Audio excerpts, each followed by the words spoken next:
October 26, 1942. 09:17 hours, South Pacific. The Battle of the Santa Cruz Islands. Salt spray mixes with smoke drifting over the heaving deck of the USS Hornet as she braces for the next wave. The sky, once clean and blue, is now scarred with black tendrils of anti-aircraft bursts, each one echoing like a hammer blow across the carrier's trembling steel frame. Below deck, deep within the ship's engineering spaces, Chief Petty Officer Harold Berg wipes seawater from his eyes as the deck shivers under his boots. He hears the air raid klaxons wailing above, the ship's crew pounding to battle stations, the thundering growl of incoming Japanese D-3A Val dive bombers. Down here, you can't see the battle, you feel it. Then it happens. A piercing whine drops from the sky, a scream of metal, and a deafening impact. The bomb punches through the flight deck and explodes inside the Hornet's guts. The blast knocks Berg backward. Lights flicker. Pipes rupture overhead like broken bones poking through flesh.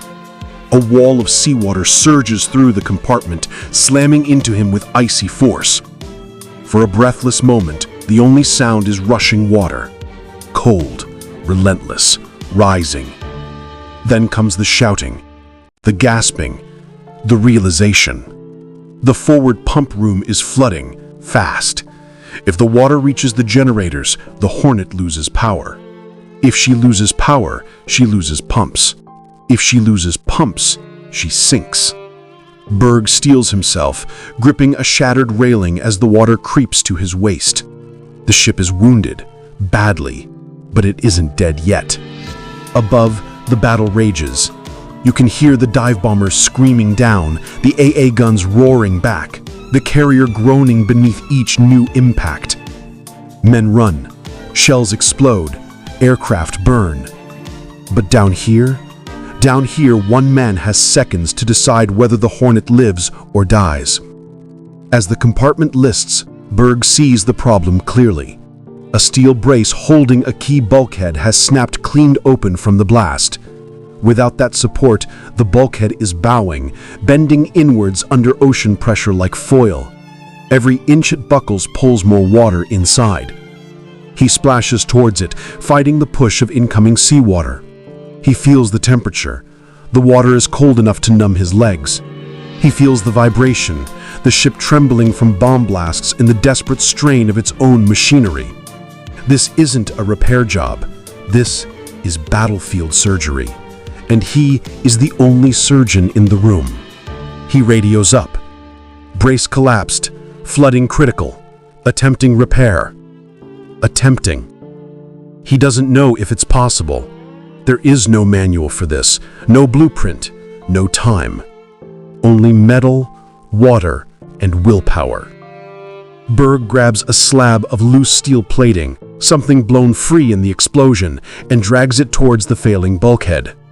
The water is at his waist now. Soon it will be at his chest. He slams the plate into place. It doesn't hold. He tries again. The ship lurches from another bomb impact topside, nearly throwing him underwater. The Hornet's alarms scream, pumps groan. The crew above has no idea how close they are to losing the heart of their ship. Berg knows this, so he does the unthinkable. He fires up a welding torch in waist-deep water. Sparks hiss and die as they touch the rising flood. Steam fills the air like battlefield smoke. Every instinct tells him this is madness. But survival is never born from caution. He adjusts his stance. He shields the torch. He breathes. He welds. Sparks spit and cling to the steel. A tiny miracle. If he can just hold this patch long enough for the weld to take, the bulkhead might hold. If the bulkhead holds, the pumps live. If the pumps live, the ship survives. A sound echoes through the compartment, a new one, a deep metallic groan. The bulkhead is giving way faster than his weld can cure. Water slams forward. The lights flicker again. Berg feels the deck shudder beneath him, like the ship itself is crying out. And then, somewhere above, he hears boots pounding, men yelling, the carrier turning hard to starboard. The Hornet is maneuvering, but for Berg, it's too late for maneuvers.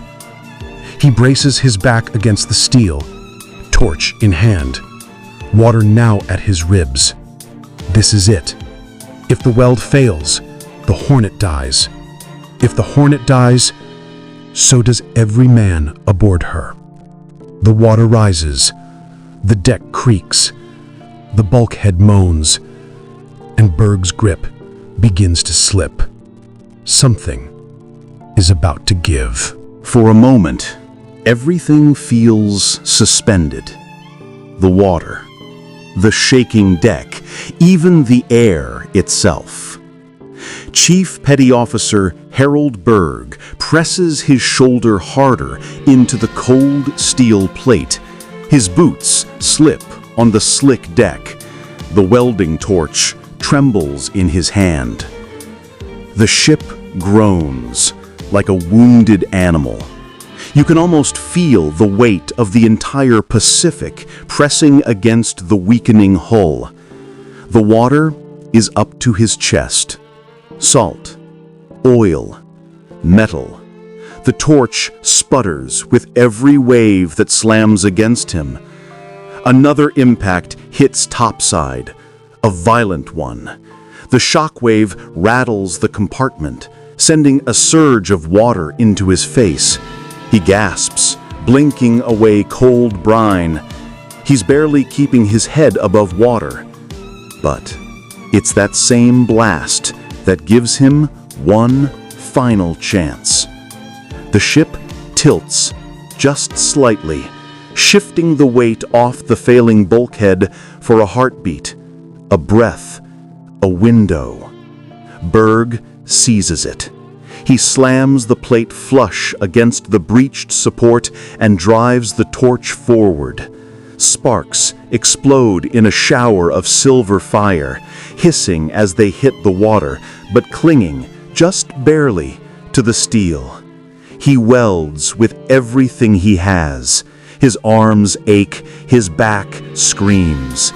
It feels like the entire ocean is trying to tear the plate from his hands. Above him, the pumps are whining, straining, choking on the rising flood. If they fail, the drowning will be instant. He pushes harder. The weld begins to take.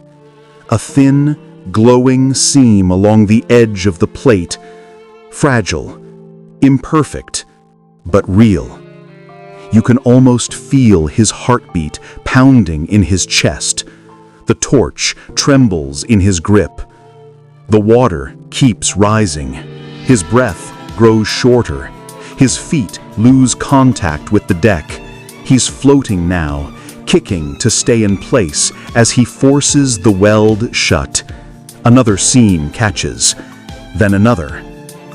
The plate holds. For a second, then two, then a shudder rips through the ship. But this time, the brace doesn't give way. Berg knows what that means. The weld worked. Barely, badly, miraculously, but it worked. He slams his fist against the plate just to be sure. It doesn't move.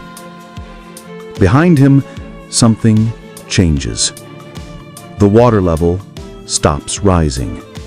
He turns, choking on cold air, and sees the pumps regain their rhythm, struggling, coughing, but alive. The ship is buying time again. He radios up, voice ragged. Flooding slowed, patch holding. Above, shouts echo through the steel corridors. Orders, energy, hope. What the officers don't see, what none of them truly understand, is the scene Berg is still standing in. A half-submerged compartment, a man soaked, trembling, leaning against a glowing, freshly welded patch that by all logic should never have worked. But he's not done yet. If the patch fails later, the Hornet will still go under. So Berg stays, chest deep in freezing water, holding the brace with his own weight, listening to the ship fight for its life. Minutes pass, then an hour, then more. Above him, the battle continues. Planes stream overhead. The sea is littered with smoke, fire, and drifting wreckage. The Hornet takes more hits, and yet somehow she keeps moving. Not fast, not gracefully, but alive. Because of a man the camera never sees. A man fighting not a squadron, but physics. Not an enemy carrier, but seawater and steel. When the order finally comes to abandon ship, long after the fighting ends, Berg is among the last to climb from below. He emerges onto the open deck like a man surfacing from another world. The sky is gray, the sea calm. Smoke rises gently from wounds across the flight deck. Officers who later review the engineering logs call his fix an impossible patch. Some call it luck, others call it a miracle. But every man who served with him knows the truth. On a day when bombs rained from the sky, when fire covered the decks, when the Pacific threatened to swallow an entire American carrier whole, one Navy mechanic kept the USS Hornet alive long enough for her crew to fight, escape, and survive. A weld in waist-deep water, a brace sealed by grit, a ship saved by a man who refused to let steel fail before he did.